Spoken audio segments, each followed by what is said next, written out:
ఈరోజు ఏందో మా ఆయన ఎప్పుడూ లేనిది బోండా చేయమని అడిగాడనమాట. ఎప్పుడు ఏం చేసినా కూడా అదే తినేస్తాడు. పలాంది కావాలని ఎప్పుడు అడగడనమాట. ఇంక అడిగాడు కదా అని చెప్పి ఇంక దోసపిండి అయితే ఉందనమాట. ఇంకా ఆ దోసపిండి అచ్చం వేస్తే నూనె లాగిద్దని చెప్పి దాంట్లో కొంచెం గోధుమ పిండి, ఉప్పు, సోడా కలిపి పెట్టేశాను.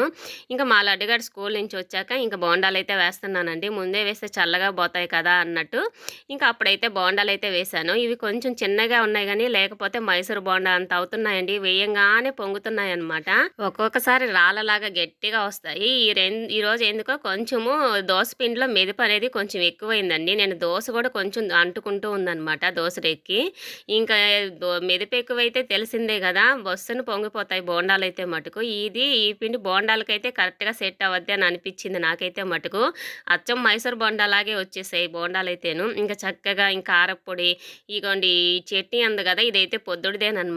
ఇది ఏసేసి ఇద్దరికి చెరొక ప్లేట్ అయితే ఇచ్చేసాననమాట.